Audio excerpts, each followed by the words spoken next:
প্রযুক্তি ও সামরিক শক্তিতে বিশ্বকে নতুন চ্যালেঞ্জ জানাচ্ছে মধ্যপ্রাচ্যের ক্ষমতাধর রাষ্ট্র ইরান। তেহরানের একের পর এক সফল আকাশ মিশন আন্তর্জাতিক মহলে নতুন আতঙ্কের জন্ম দিয়েছে, যা প্রচলিত যুদ্ধের সংজ্ঞাই পাল্টে দিতে পারে। ইরান এমন এক ভয়ঙ্কর অস্ত্রের সক্ষমতা অর্জন করেছে, যার কারণে পশ্চিমাদের ঘুম হারাম হয়েছে।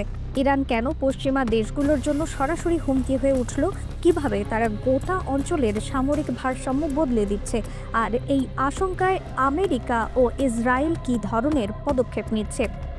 সম্প্রতি ইরানের রাষ্ট্রীয় সংবাদ সংস্থা তাসনিম নিউজ এক বিস্ফোরক তথ্য জানিয়েছে, ইরান সফলভাবে এমন একটি ক্ষেপণাস্ত্রের পরীক্ষা সম্পন্ন করেছে যার পাল্লা 100,000 কিলোমিটার।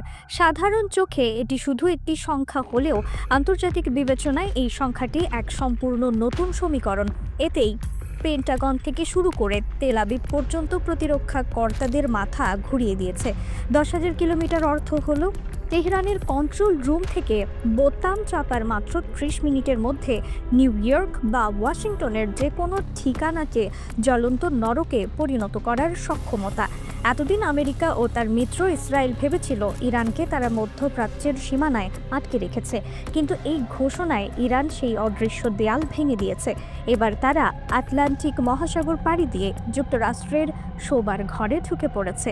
ইরানের এই নতুন অস্ত্রটি কোনো সাধারণ আন্তঃমহাদেশীয় ব্যালিস্টিক মিসাইল নয়। বিশেষজ্ঞরা বলছেন এটি হতে পারে আমেরিকার সবচেয়ে বড় দুঃস্বপ্ন, কারণ এই ক্ষেপণাস্ত্রটি ফ্র্যাকশনাল অরবিটাল বোম্বার সিস্টেম বা FOBS অনুসরণ করে তৈরি করা হয়েছে। এই সিস্টেমে একটি সাধারণ রকেট পৃথিবীর বায়ুমণ্ডল ভেদ করে অনেক উপরে উঠে যায় এবং একটি অর্ধবৃত্তাকার পথে তার লক্ষ্যের দিকে দ্রুত নেমে আসে। এই ব্যবস্থাটি ক্ষেপণাস্ত্র ট্র্যাকিং রাডার সিস্টেমের নাগালের বাইরে চলে যায়, অর্থাৎ এই ক্ষেপণাস্ত্রকে কোনো ধরনের আকাশ প্রতিরক্ষা ব্যবস্থা দিয়ে প্রতিরোধ করা সম্ভব নয়।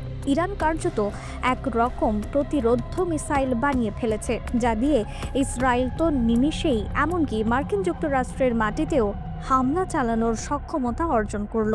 এই মিসাইলটি মূলত একটি রকেট, যার মাধ্যমে পারমাণবিক ওয়ারহেডকে পৃথিবীর নিম্ন কক্ষপথে স্থাপন করা হয়, ঠিক যেমনটি একটি স্যাটেলাইট করে। এরপর সেই ওয়ারহেডটি একটি অদৃশ্য ঘাতকের মতো স্যাটেলাইট হিসেবেই পৃথিবীর চারপাশে ঘুরতে থাকে।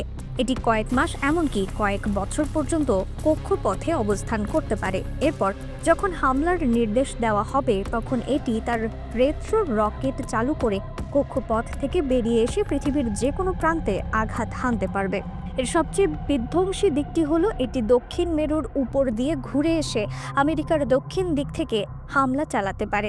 আমেরিকার পুরো মিসাইল প্রতিরক্ষা ব্যবস্থা উত্তরের দিকে মুখ করে বসানো রয়েছে, কারণ রাশিয়া বা চীন থেকে কোনো মিসাইল এলে তা উত্তর মেরুর দিক থেকেই আসবে, কিন্তু দক্ষিণ দিক থেকে আমেরিকার দরজা সম্পূর্ণ অরক্ষিত।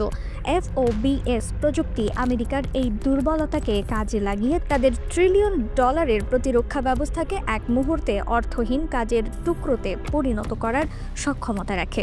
কিন্তু ইতিহাসের সবচেয়ে কঠোর অর্থনৈতিক নিষেধাজ্ঞা এবং CIA ও মোসাদের 24 ঘন্টার স্যাটেলাইট নজরদারির জাল ছেড়ে ইরান কিভাবে মহাকাশ যুদ্ধের এই ভয়ঙ্কর প্রযুক্তি অর্জন করল? এই প্রশ্নের উত্তর লুকিয়ে রয়েছে নতুন বিশ্ব ব্যবস্থার মেরুকরণে। পেন্টাগনের বরাত দিয়ে ওয়াশিংটন পোস্টের একটি অনুসন্ধানী প্রতিবেদনে বলা হয়েছে, ইরানের এই সাফল্য একক নয়, এটি রাশিয়া এবং চীনের সাথে প্রযুক্তি বিনিময়ের ফসল। ওয়াশিংটনের দম্ভের বিপরীতে তেহরানের পাশে দাঁড়িয়েছে মস্কো এবং বেইজিং। চীন গোপনে মহাকাশে বড় ধরনের গবেষণা চালিয়ে আসছে দীর্ঘদিন ধরে, এবং সেই গবেষণার ফলে এবার ইরানের হাতে খানিকটা তুলে দিয়েছে বেইজিং ইরানকে দিয়েছে নির্ভুল গাইডেন্স সিস্টেম এবং GPS এর বিকল্প বেইডু নেভিগেশন সিস্টেম। এর ফলে ইরানের মিসাইল এখন আর শুধুমাত্র একটি শহরের উপরে নয়, বরং একটি নির্দিষ্ট সামরিক ঘাঁটি বা ভবনের উপরও নিখুঁতভাবে আঘাত হানতে সক্ষম। এর বিনিময়ে চীন ইরানের কাছ থেকে পেয়েছে মধ্যপ্রাচ্যের ভূ রাজনৈতিক নিয়ন্ত্রণ এবং হরমুজ প্রণালীর মতো গুরুত্বপূর্ণ রুটের নিয়ন্ত্রণ। দ্য ইকোনমিস্টের ফাঁস হওয়া তথ্যের রিপোর্টে বলা হয়েছে, চীন গোপনে ইরানের মিসাইল কর্মসূচিতে প্রায় 50 বিলিয়ন মার্কিন ডলার বিনিয়োগ করেছে।